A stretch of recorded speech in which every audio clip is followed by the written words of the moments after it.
Hello and welcome to the Potential Psychology Podcast. I'm your host, Ellen Jackson, and it's my mission to share the science of human behaviour in a practical, fun and inspiring way. In each podcast episode, I interview an expert from the fields of psychology, wellbeing, leadership, parenting or high performance. I pick their brain to uncover what they know about living well, what tips do they have for you and I quiz them about how they apply their expertise in their own life. Join me as we discover simple, science-backed ways to live, learn, flourish, and fulfill your potential. Hello, this is episode 32 of the Potential Psychology Podcast, and I am your host, Ellen Jackson, workplace psychologist, writer, blogger, consultant, mother to boys, chicken whisperer, and today, enjoyer of the peaceful calm and air conditioning of Platypus co-working here in Ballarat. It's 39 degrees Celsius outside in our little corner of the world, and I'm very pleased to be inside talking to you and not out there in the heat. So how are you? Where are you? Is it hot where you are right now or very, very cold?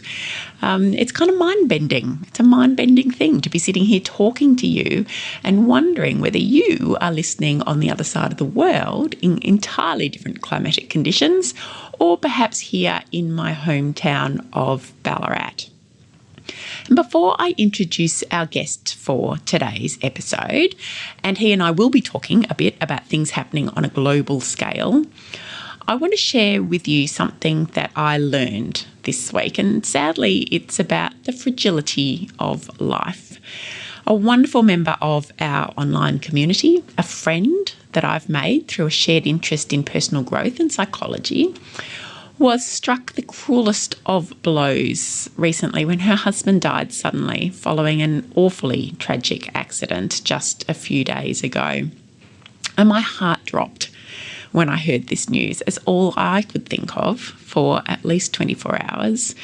And in fact, it is still consuming me, and I know consuming so many people, is Kelly and her two children and how their lives changed so completely in just a matter of moments. And I watched as the wonderful community of family and friends that she and Anthony had built around them rallied in support and love and care. And whilst that was a wonderful thing, I still really struggled, not just with the hopelessness and the meaninglessness of the situation, but also with the idea that when tragic things like this happen and we're exhorted to hold our own people a little closer and to be grateful for what we have. And while I really wanted to do that, and I really did want to do that, instead I've just felt really angry at the world for letting bad things happen to good people, and angry that so much of the future that Kelly had no doubt imagined for herself has been ripped away so suddenly, and angry for the loss of a man who did nothing wrong, a father. There are children now without him, a family now exists without him, and it's made me angry. And I know that anger is pointless and I know it doesn't change anything, but I've also learned recently that it doesn't help to try to rationalise and deny our feelings, that when we feel, it's important to acknowledge those feelings, even if they don't make any sense or in some way feel like they help in any way. And even if they're pointless and they're stupid and they're annoying, but I've been allowing my anger not to consume me, but just to exist. And I'm hoping that it does pass soon. And Kelly, if you're listening, know that so many of us are feeling angry and sad on your behalf. And again, I know it doesn't help, but if in some way it can even take the tiniest piece of your pain away, then we will wear those difficult emotions with pride. Okay, let's move on as best we can. It's time to introduce our guest for today's episode and talk about the good that we can do in the world by preparing everyone, our families, our schools, our communities, and maybe even our nation, help them to prepare for well-being and perhaps the resilience that we all need when life is difficult. I'm very excited today to have with me Professor Lindsay Oades. Lindsay is the Director of the Centre for Positive Psychology at the Melbourne Graduate School of Education, which is part of the University of Melbourne. His formal training is in psychology and business, and he's taught applied psychology at both the undergraduate and postgraduate levels for 20 years within psychology, nursing, business and educational faculties here in Australia, in Hong Kong and in Japan. He speaks at conferences around the world. He's published more than 100 peer-reviewed journal articles and scholarly book chapters, which have been cited well over 2,000 times. Lindsay approaches life as an adventurer. He firmly believes that well-being is everybody's business, and he seeks to constantly enable others to enable others. And I reckon this makes him the perfect guest for the show. Today, Lindsay is joining me to talk about how we learn to thrive. Welcome, Lindsay. Thanks, Helen. Lovely to be here. I'm excited to have you here. I was just saying before we hit record that I've had you on my list of guests to interview since we began the podcast. So it's nice to be starting 2019, which is when people will be listening to this, with you as a guest.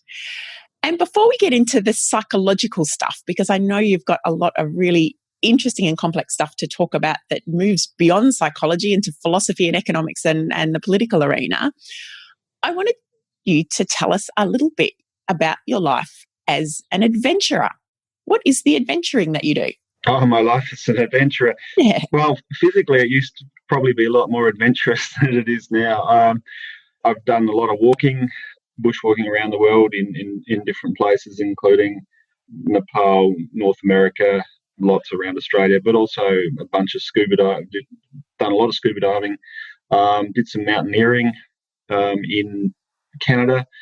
They're all whitewater rafting, those sorts of things, all the sort of typical things you think of as an adventurer. But more importantly, I probably like to think of that in ideas and actually taking a few risks about what you are and are not allowed to say and do in terms of the way we think about big ideas, etc. So I very much hold that close to me in terms of sustaining myself in say the academic world and taking a few risks here and there and about what we questioning assumed ways of things.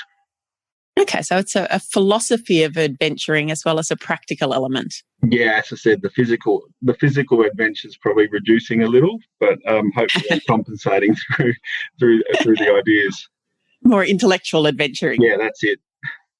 Interesting that you say that particularly within academic confines. I mean, you're working in academia, which is, well, from my exposure to it at least, can be kind of constraining in terms of, what you should and shouldn't do and how you should and shouldn't do it. What's the reaction been from your colleagues to pushing the boundaries of that a little? It usually depends on which colleagues. The fundamental idea of a university or good academic work is, or the old role of a university was to challenge ideas, was to question the received view of things in society. So if you look at some things like feminist theory, that certainly did that, and a lot of that comes out of people in the university contexts. So received well by some people. Specifically, I'm talking about things like how each discipline sort of does its work and not a lot of interdisciplinary exchange, those sorts of things, and separations between, in our case, psychology, economics, philosophy get a bit separated, and they each might do work on well-being, but not actually share enough sideways of what they're doing. So the adventurous part is journeying across all of those disciplines and learning what's going on. They're like foreign lands in some ways. Okay, so this is part of your personal mission, perhaps, then, to try and draw these different disciplines together in a joint focus on well-being. Absolutely. Okay, so let's talk a little bit about that. And one of the things I heard you speak recently on ABC radio with the wonderful Libby Gore about the importance to you and maybe to psychology, and this probably lends itself to what we're just talking about, of moving away in part from a more medical model, which seems to have been, if not the current, certainly the recent historical approach to psychology, and moving away that towards something else. What do you mean by that? Probably the key word or the key phrase I use there is medicalisation of distress. So not necessarily a medical model overall, but take a 12-year-old young person, for example, boy or girl, saying they don't want to go to school or they're feeling nervous. How do we immediately think about that? What do we immediately think of? And do we start thinking about anxiety disorders, depression, or whatever? How do we literally conceptualize and make sense of it? If we by default go to medicalised models, so we start to think of anxiety disorders or whatever, and then we start talking about treatment, that might be appropriate for some people, but if it's our default, then I have concerns about where that takes us and the unintended consequences of a medical approach. So if we go down that route and we start medicalising everything and we start putting more and more medical professionals in schools, which is being talked about and is happening, in the one sense, that's a really good thing because there's a lot of unmet need. But I'm talking about the overall approach of society to the way they think and conceptualise that. An alternative approach would be talking about the young 12-year-old. We could say, well, this person hasn't yet learned how to manage their emotions, or their context hasn't enabled them to learn how to deal with or push through something. So rather than treatment being the default idea, the default conceptualization, learning could be. So I'm very much in that space of talking about the difference between those two. Okay, so as you're speaking then, I was sort of imagining really like a pendulum. You know, once upon a time, we don't want to go back to those days where kids at school were just told to basically shut up and get on with it, that their distress was perhaps ignored in such a situation. But maybe has the pendulum swung, do you think, too far to a tendency to kind of automatically think, oh, if this child's distressed, there's something fundamentally wrong or clinically wrong here that might need treating and fixing? Is it about finding a middle ground, or is it a different ground altogether? Absolutely. There's a couple of things going on here. One, there's a sort of the tough-minded versus tender-minded approach. So tough-minded was, buck up, work it out for yourself, do that, that sort of attitude. And that's not what I'm talking about here.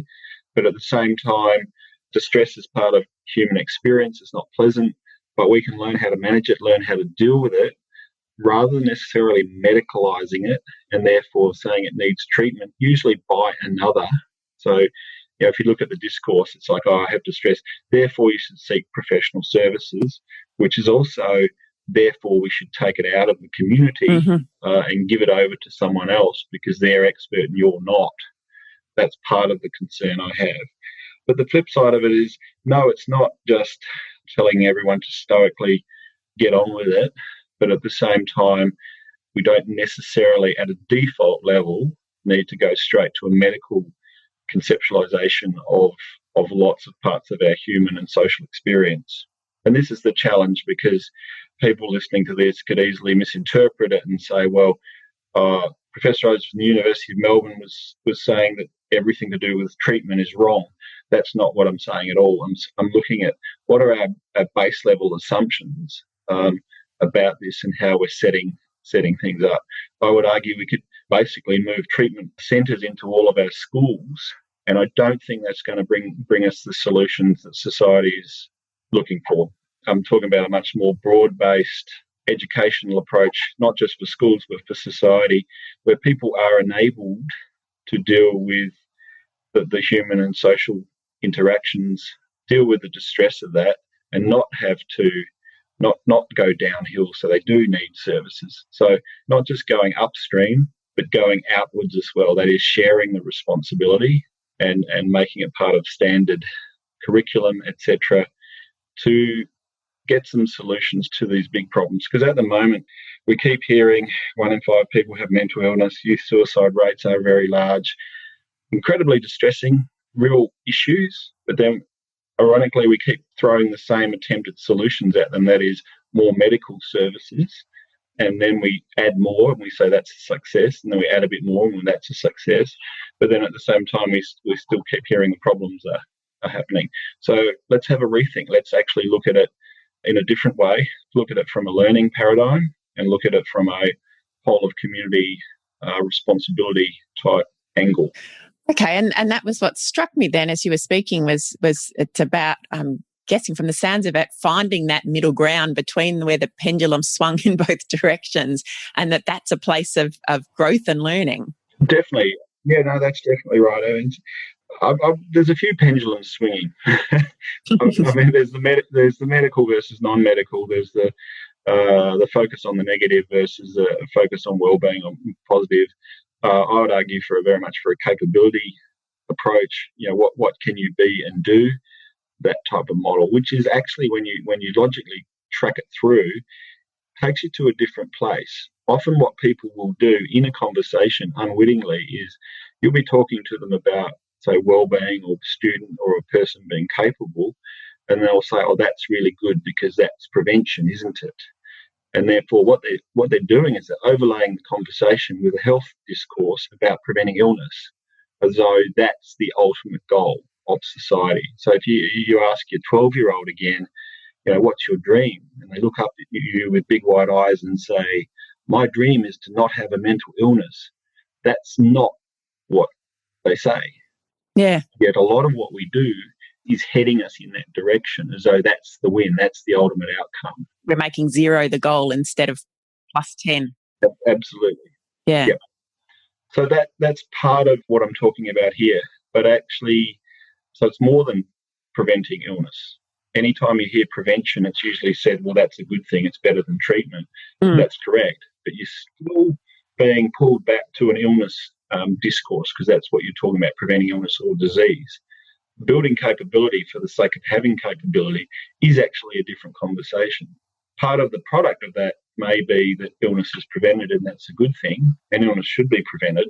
But I'm talking about actually how we structure these conversations and what gets assumed as good without question. Okay, interesting. And so what does capability look like? If we've built capability in our 12-year-old, what's it looking like? Well, take some really simple examples of, if you're a parent of a 12-year-old, what would you like your 12-year-old daughter or son to be? What would you like them to be able to do? You'd probably like them to be able to socialise. You'd probably like them to be able to do their academics. You'd probably like them to be a kind person. And the capability question would be, what are the capabilities? So what are the knowledge, skills in real life context that this person needs to be able to use, to be and to do?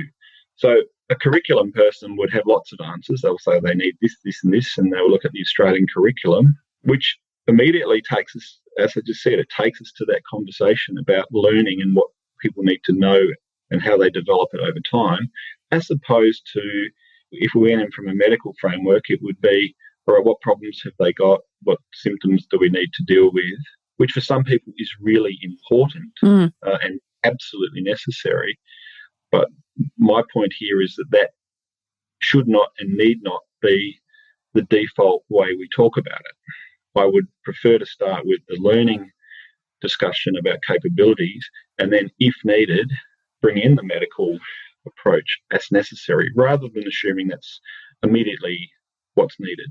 I'm not sure if I've answered your question there specifically enough, but tell me. Some of these things aren't easily answered.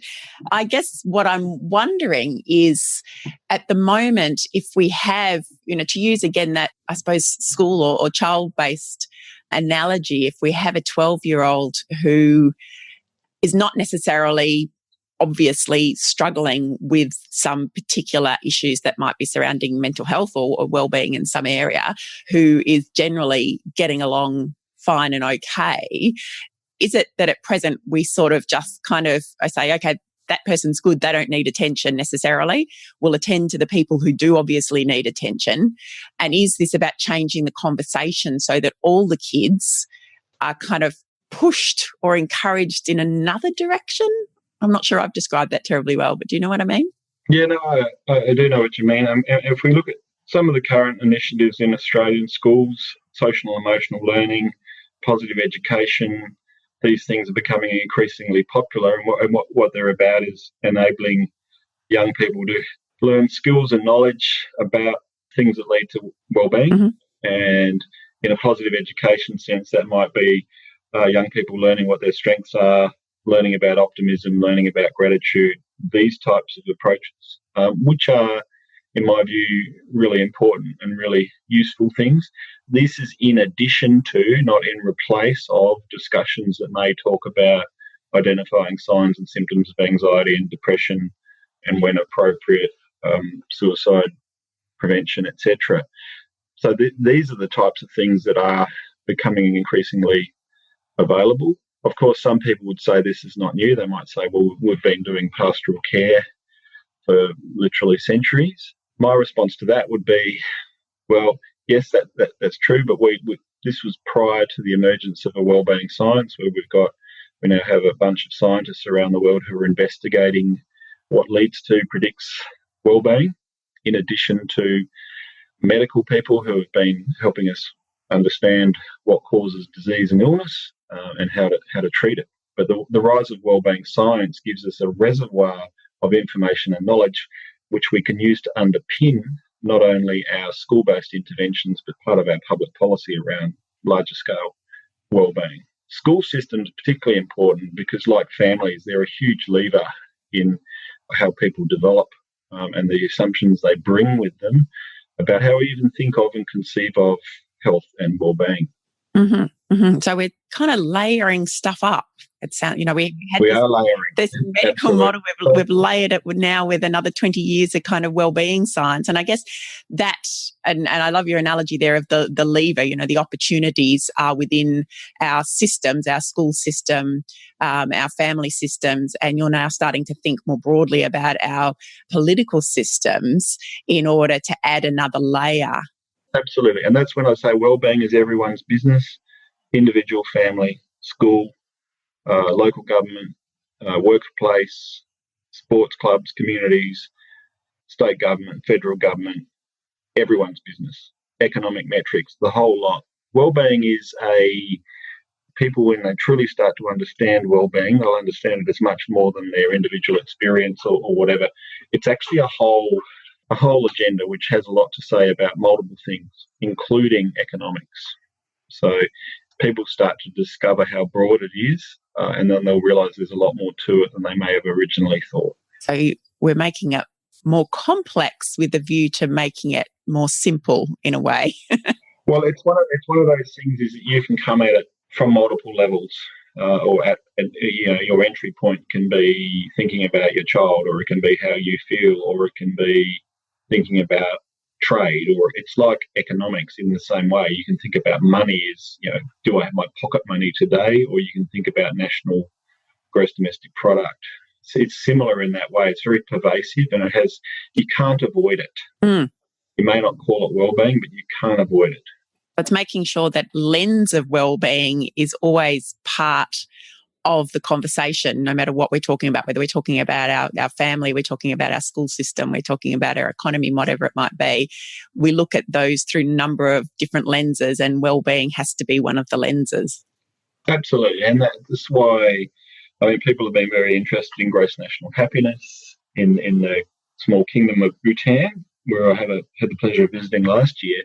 And essentially, gross national happiness is exactly that. It's a policy of the government which taps into how the people are living, but it's not so much imposed. It's taking the values of what the people are and how they want to live, but thinking about that right through the different parts of society. So in terms of their schools, their workplaces, their government policy, etc. And that's really what it is. It's this thread which runs through their society. And it's partly making explicit some of the things which people were trying to achieve, and making it okay to say this is what we're actually trying to do together as a community, as a society, and as a nation in their case. And is this something you would like to see Australia doing, and other countries as well, beyond just us? I think Bhutan is a small nation, so you're talking about less than 1 million people. So in many ways, if you're an Australian, you think of it in a population-wise as one of our smaller cities. Mm. So in that sense, it's easier because it's smaller. But in Australia, it would and should look very different than it does in Bhutan, because they're extremely different nations. But my simple answer is yes. I was on a call this morning with Professor Arthur Grimes, who's a professor of wellbeing and public policy in New Zealand. And really interesting things are happening in New Zealand, where the incumbent Labor government is building in wellbeing to their public policy in New Zealand. So there are some signs that they're heading in that direction. There were some signs in the United Kingdom of going in that direction with local governments. And so different things around the world where it is happening, but the dominant economic narrative and growth, GDP growth, etc., is still very strong and pervasive. Okay, so we're building up that next level perhaps in parts, but we've still got a way to go. Absolutely, yeah. It's coming, and it's much more in government's consciousness. OECD are talking about it. School systems are talking about it. And this is why I've become interested in the concept of wellbeing literacy. How do we communicate about and for wellbeing? And do we actually even have the vocabulary, and the ability to communicate about this in meaningful ways? Because some of it is different than the traditional ways of thinking about health, thinking about economics, etc. It actually comes in at a slightly different angle, and some people literally may not have either the knowledge, vocabulary, or ways of talking about this that are necessary for it to become a more population-based approach. Yeah, and that's absolutely one of the reasons why the Potential Psychology podcasts exist, is to give people who are interested a bit more exposure to the various different ways in which wellbeing plays out, and to perhaps enhance a bit of that wellbeing literacy, hopefully. Yeah, we hope so.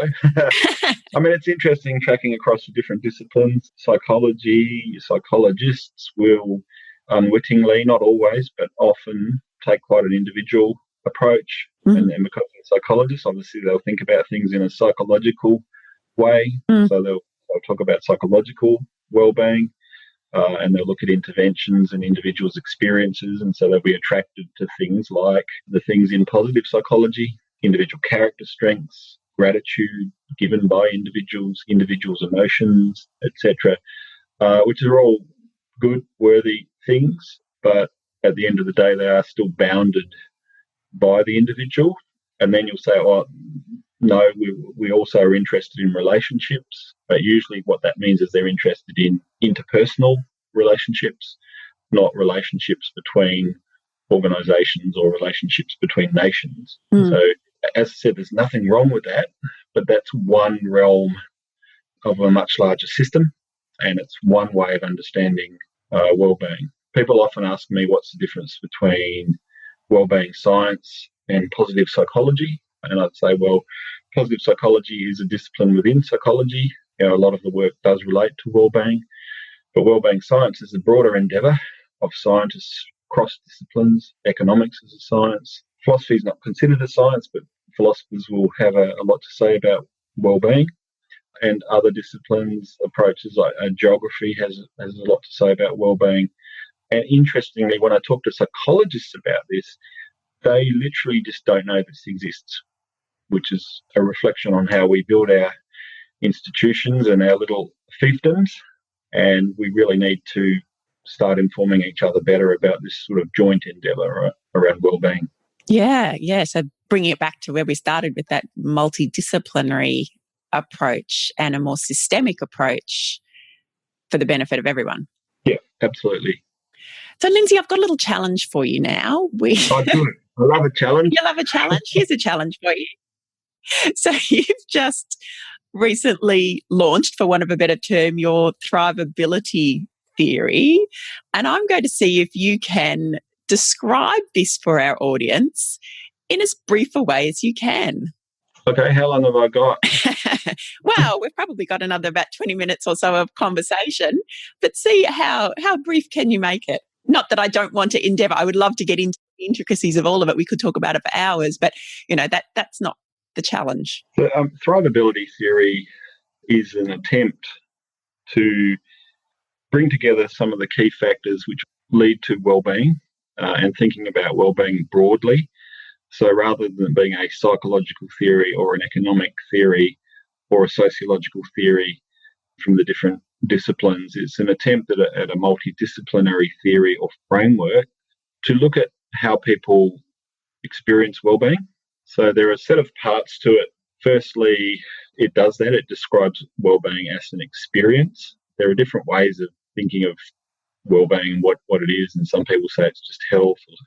Often people give examples of what they do to have well-being, but it views well-being as an experience, and three particular types of experiences. Firstly, one about experiencing connection broadly defined. That may be connection to self, connection to other people, maybe connection to place, connection to community, those different types of experiences. The second type is the experience of being capable itself. So ask yourself, when did you last feel really capable, where you could be and do something and actually have an impact on the world, those sorts of experiences.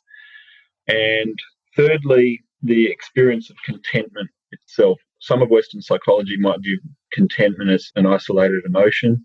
Some of the more Eastern traditions will view contentment as a much broader concept where everything's okay and I feel settled, my desires are reduced, etc., and I'm having those experiences. So in this approach, it's more of that broader-based contentment that we're talking about.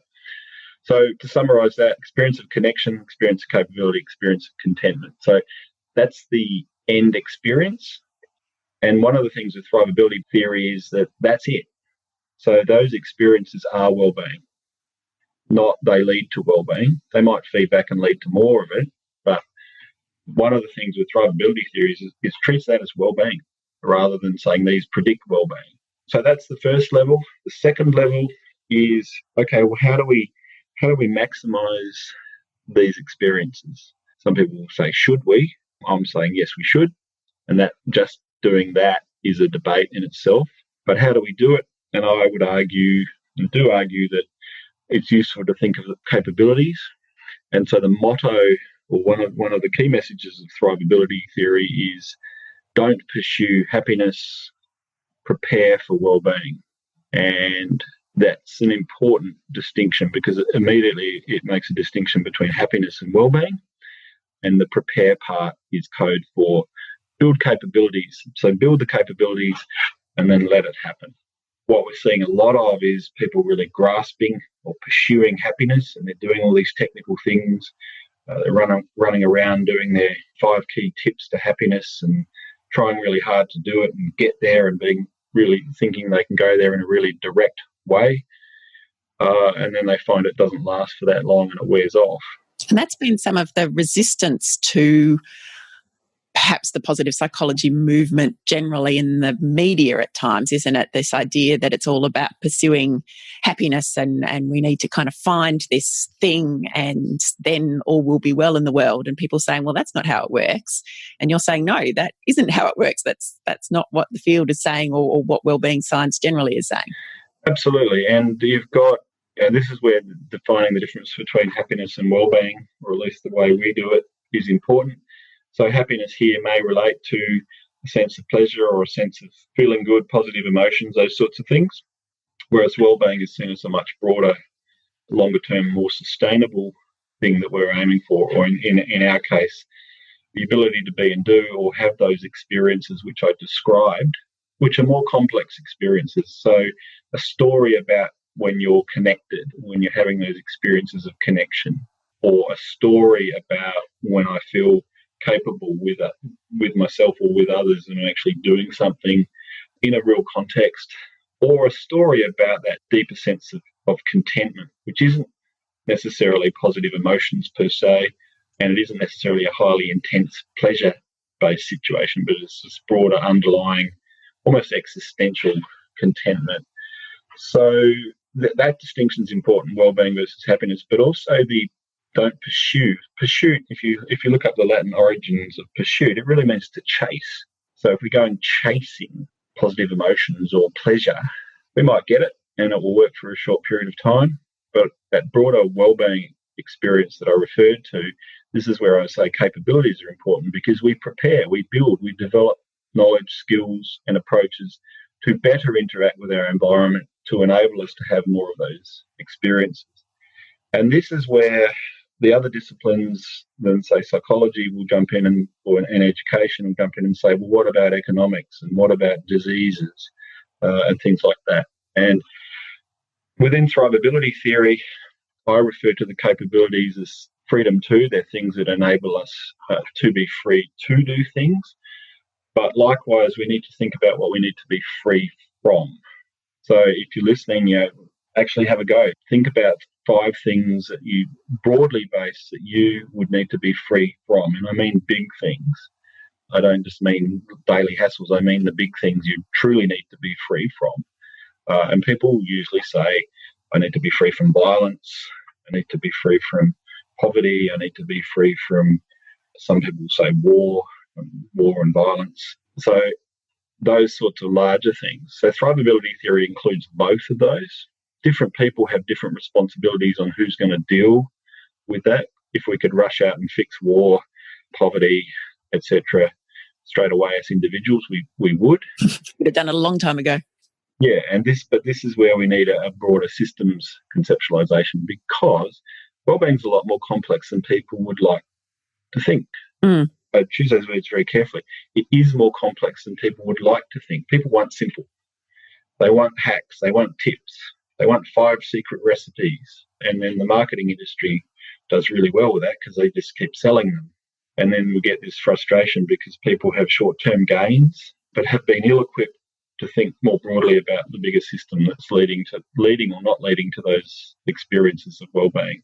So thrivability really is ability or capability. How do we help people develop those capabilities so they have an increased likelihood of those well-being experiences without ignoring all of the constraints that may be there that people need to be free from? Okay. War, disease, etc. So it isn't only focusing on accentuating the positive or developing the positive, it's also focusing on removing the negative. So I'm visualising like a toolkit that exists at all the different levels. So at an individual level, we need another set of tools, how to prepare for wellbeing. We need to have knowledge and skills and understanding and education and mindset maybe. And then at organisational levels, that sort of system, we'd need a different toolkit. And then going beyond that to governmental levels and political levels, we need another set of tools. Is that one way to conceptualise this? Yeah, that works for me. Tools are good. And if you think about capabilities, what's inside a capability, and let's take wellbeing literacy and that is one of the thrivability theory in its first model will include 12 capabilities, and wellbeing literacy is one of the capabilities. So what is wellbeing literacy? How we communicate about and for wellbeing. So do people actually have not just the vocab, because that usually means words, but there are multiple ways of communicating, speaking, listening, writing, reading, composing, if you like, or creating things visually and viewing things. These are all multimodal, tough to say, multimodal ways of communicating, different forms of communicating. Can we actually do that about wellbeing? Can we do it intergenerationally? So can the 12-year-old we were talking about before speak with their parents about what they're actually experiencing? When a baby cries, is that a form of wellbeing related communication? So if you've got more language to use about wellbeing broadly, and I don't just mean illness, I mean wellbeing, if our society has got more of that, we can use it and we can share it. And that's part of the everybody's business. So that intentional use of language to improve your own wellbeing or the wellbeing of others, that gives you options, that gives you choices. And that's the capability to be and to do. It's not just having an experience of wellbeing, but it's being able to communicate so that in the future you can be and do more of that if you choose. Okay, so we've got this kind of experience level, then we've got this capability, which is sort of an active being and doing, and you've used psychological literacy, having a language that we can all share as a great example of that, those sort of set of tools that we need across a whole lot of levels and systems and generations, as you say. And then is there another piece beyond that? Yeah, the bigger, when I was talking about the freedom from things like reducing constraints. So we know reducing things like disease or corruption. So our big social institutions around law, education, economics, public policy, the things governments will be interested in, getting those right too, because they are often constraints on people. So when we say toolkits, the toolkits of governments will be public policy. For practitioners or individuals, many of the things we're talking about as capabilities, that's what's happening in part. So if you look at positive education, we are actually building some of these capabilities. So thrivability theory is not claiming that it's all new. It's claiming to be a way of, one definition of a theory is a tool. So in this case, the theory itself is a tool to help people understand the complexity of what's going on and where they fit in a larger landscape of people working towards well-being. So yeah, it is useful to think of three levels: experiences, capabilities, and then the social and economic constraints at the lower level, if you like. One other big part of thrivability theory is it views something I call the survival dashboard. So it views positive and negative emotions, pleasure and pain, and what we call approach and avoidance motivation, wanting to move towards a positive thing or move away from a negative thing like a lion or something. It views those three. So I'll say that again: positive and negative emotion, pleasure and pain, approach or avoidance motivation. That set of three, called the survival dashboard. It's a bit harder on audio, but if you think of positive emotion as a green light and negative emotion as a red light, which I understand can be very contentious, but just stay with me. I come from a family of colourblind people, but anyway. Oh, right, okay. And the pleasure as a green and pain as a red, and approach motivation as a green and avoidance motivation as a red, and that hence a dashboard or a readout. Underpinning that's nice analogy, if you like, but underpinning that is the idea that these are all messengers or messages, rather than them necessarily being the world itself. They're messages. And one of the things about pursuing happiness, if happiness is positive emotion and pleasure, then we're pursuing the green light. We're trying to go just to get the light. We're just trying to get the message of positive emotion or pleasure. However, it's just a message. And this is why I say don't fall in love with the green light, because really it's a message on your bigger journey towards not just experiences of well-being, but towards a meaningful life and your own particular identity in life, in a life story. So people can unwittingly if based on this theory, this idea, and others, it's not on its own in this, but it's a way of talking about it. People have been pursuing the message rather than actually thinking, well, there's something beyond that. Positive emotion feels good. Pleasure, obviously, by definition, is feeling good. But actually, they're messages. One's an emotional message, one's a sensory message, and the other one's a motivational message. Different types of messages in your survival dashboard. They help you survive. But if we focus on those alone, we're kind of falling in love with the green light, and we're not seeing the bigger picture around well-being over time. They're not the end goal in themselves, but they're steps on there. If we kind of imagine scaling a mountain, they're sort of the little steps that will give you feedback as you go along as you scale the mountain, which may be well-being. I don't know if that's a good analogy either. But the key word there is feedback. Yep. They're feedback on a broader journey. Yep. So they're not necessarily the steps themselves, but they're feedback that you're being given as you travel, and hence the idea of a dashboard. Yeah. A little navigational tool. Go forward, go back, stop. Yeah, navigation tool, exactly. But life isn't, your ultimate goal isn't to be the navigational tool. Yeah. And this is where people are getting really confused with their approaches to happiness and well-being. So we get distracted by the tools and not the journey, perhaps. Yeah, the old-fashioned ideas about the map not being the territory, there's lots of analogies we can use. However, the key thing here is if we truly think of those emotions as feedback, as pain and pleasures as feedback, and the experience of motivation and that those words are chosen very carefully, the experience of your own motivation, I'm being attracted to that, or I'm being repelled by that, they're all messages. And that is different than the overall more complex experience of sustainable well-being. So thrivability theory makes this distinction very, very importantly, and that leads us to not rejecting what gets referred to as hedonic well-being, so more pleasure than pain associated with satisfying our needs, that sort of idea, and it feels good.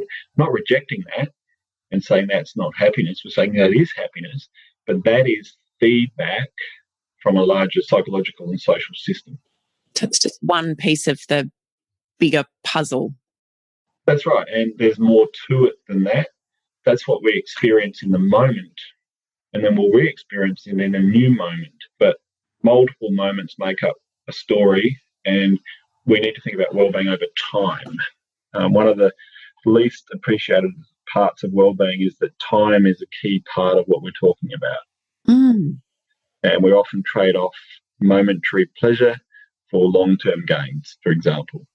So thrivability theory is very clear on that. Survival dashboard, what I've just been talking about there, the momentary feedback, but the longer-term thing is your own life story, which is made up by other stories of, hopefully, other stories of well-being, which I described earlier, or not. But people get confused because there's all this language around, and there's many different terms and many different things. And part of wellbeing literacy itself is to actually be able to work through some of this. In the same way people are getting confused at the moment about all the advice about nutrition, because there's so much information and it sometimes conflicts, or not sometimes, it often conflicts. I was going to say almost always conflicts. So that's part of it as well. So I don't know how I'm going in terms of trying to explain this. No, look, I think multiple layers, it's complex. But that's part of the message too, is I would say anyone who's telling you that you can directly get to well-being in 2 or 3 easy steps, I would say that's false. And I'd actually even go further and say they're actually part of the problem. It's harmful, potentially. They're selling you these really simplistic solutions. Yes, you can get pleasure fairly easily. Go and eat a piece of cake or something and you get pleasure momentarily. That's fine. That's what it is. That's direct. You can do that in a straight line. But most things you can't get there in a straight line. They're more complex. They involve the environment. They involve multiple factors that lead to why you're where you are. So if you go out this weekend with a group of friends and you have a really nice shared connection, there are multiple things that got you there. And it isn't as simple as go and do that every time and you'll have well-being. There are multiple reasons as to why you even had the money, the spare time to go out. There are multiple capabilities as to why you even developed friends. There's lots of factors that led to that well-being experience. And if you went out saying to yourself, I'm going to have a good time, I'm going to have a good time, I'm going to have a good time, and that was the sole goal, you probably wouldn't have a good time. But if you had the capabilities of being able to go and then let it happen, that's probably when you've got your more authentic experiences of connection. And that's the don't pursue happiness, prepare for well-being idea, which underpins thrivability theory. Yeah, and there's a big piece of perspective taking in this, isn't it? That kind of well-being over time and almost viewing it, or the image that's forming in my mind is sort of the jigsaw puzzle of having, we've got all these little pieces that are all parts of this bigger picture of what well-being looks like, but we really need all of the pieces, and maybe it's even a 3D puzzle because of all of these layers. We need all of those pieces in there together and over a journey of a lifetime, build that up, and that is what well-being looks like, is this complete puzzle with all the pieces in it over different layers and perhaps in some kind of 3D form. Yeah, that sounds... Once again, it's harder in a non-visual format, but there's 2 things I'll say to that. One of the things is thrivability theory is a systems theory. So I've said well-being is an experience, but this goes to the next level. It also defines well-being as an emergent experience. So unpack emergent. If you think of your own family, there are family members, but the sense of emergence is that the whole is greater than the sum of the parts. So in this case, the family really is the interaction between the family members, not just the family members as individuals. Mm. And in the same way, wellbeing emerges. So it's the interaction of the capabilities and the social constraints that I talked about, and then the other inputs like maybe education or employment, etc. So the actual opportunities that society and the economy affords. And we can measure all of those, and we can actually model how they interact. But what people don't like to hear some of this, because it isn't a simple straight line, if I do this, I will get Y. Mm. It's if I develop these capabilities and I can navigate my way around the constraints, I'm more likely to have those wellbeing experiences. And also different people will have different capabilities and different contexts. So they'll get different pathways to those experiences. But if we think from a likelihood perspective, a probability perspective, we do know that certain capabilities will make good wellbeing experiences more likely. Mm. We know education by itself, but not even talking about the type of education, but education broadly, we know it's a huge predictor of wellbeing at a population level. Educated people do better. They have better health, etc. We know that. Public policy knows that.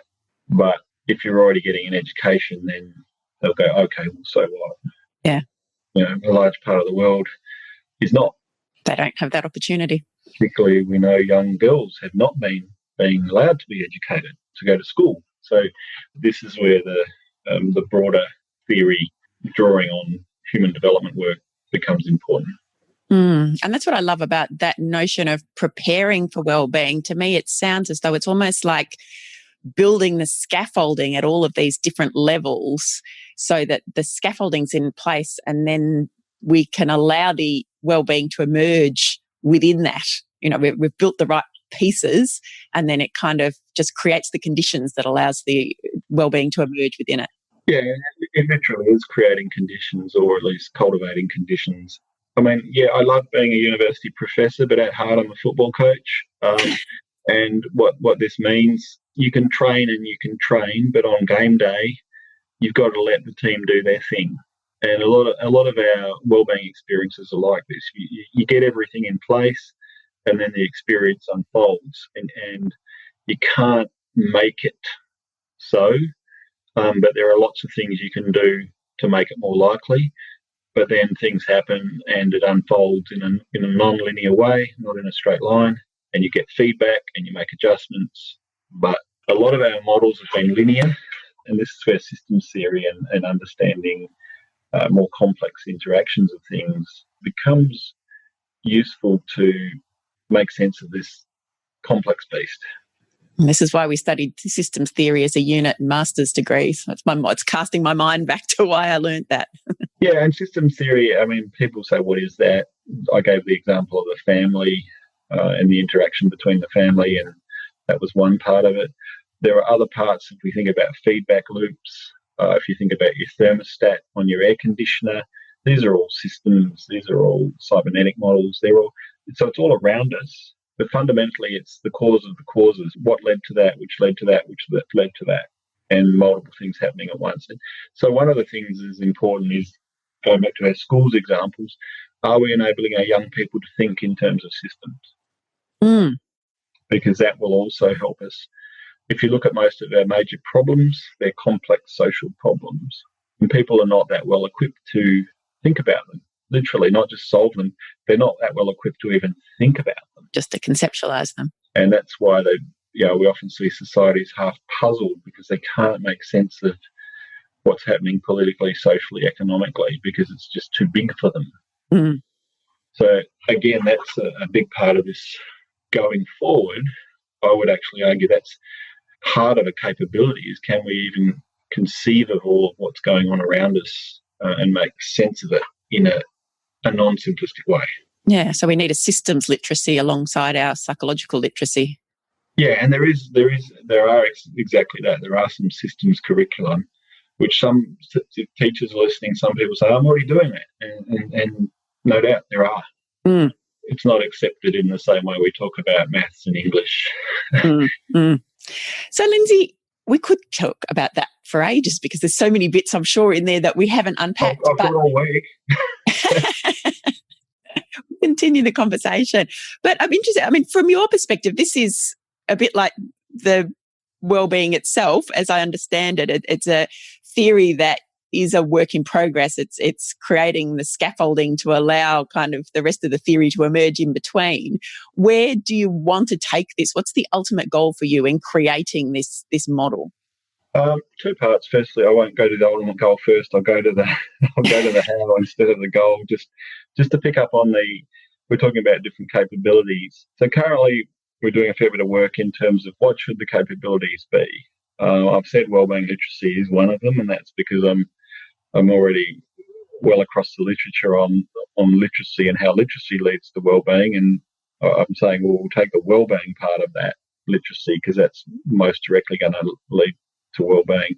But other people would say, oh, you've got to have mindfulness in there, or you've got to have, some people will say they want to have spirituality, and nothing against spirituality, but my question back is, how's the capability? What do you need what's the knowledge base? What's the skill base for that what's in the toolkit to be able to do things? And then you mentioned perspective taking before.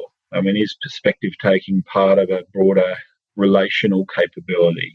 So currently we're going through the literature and doing lots of literature reviewing, systematic literature reviews, meta-analyses to not just, things don't just get in there because people like them, they get in there because there's substantive empirical and other evidence that it relates to and is likely to undergird wellbeing. And there are different people who have done variations on this type of work before. It's not totally new, but that direct packaging of them as capabilities for wellbeing is not totally new, but hasn't been done that much. Nussbaum's work on capabilities has done something slightly similar.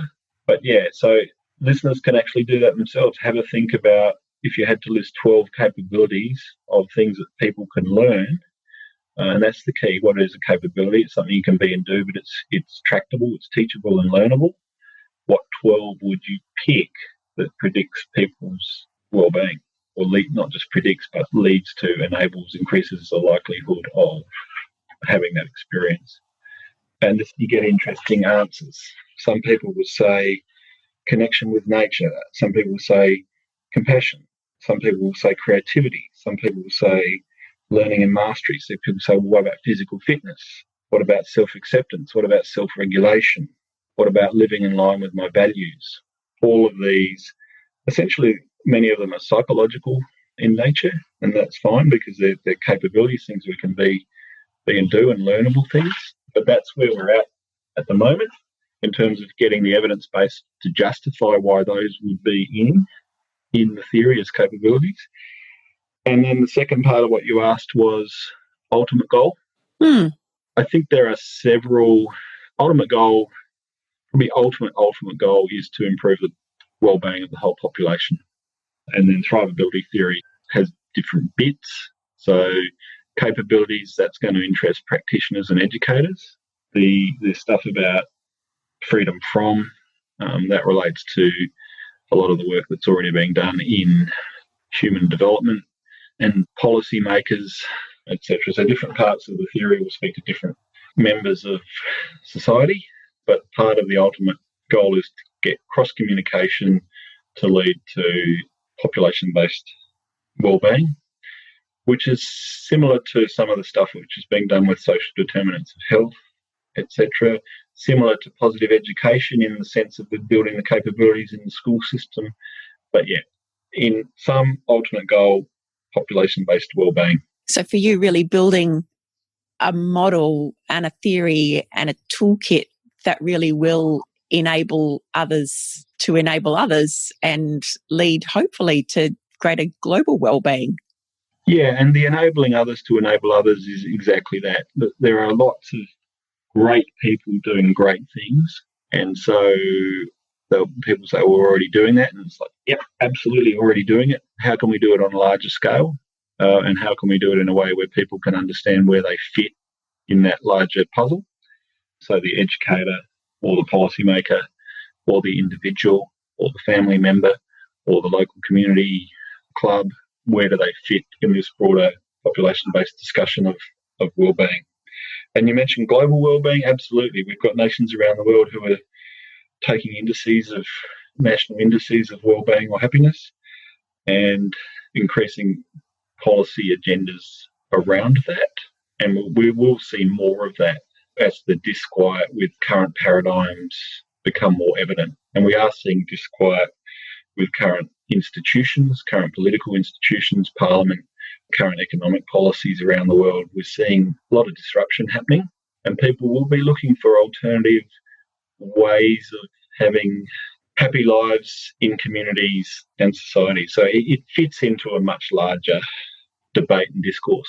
Mm-hmm. It's a huge goal, but it's an exciting goal, and it's clearly going to be a big part of the puzzle that will get us closer to that goal. I'm very excited to see how it emerges. I will put all of the detail. I'll put a link to the Dean's address that you gave recently at the Melbourne Graduate School of Education. I'll put a link to that for listeners who'd like to see. This way you get to see as well as hear Lindsay in action.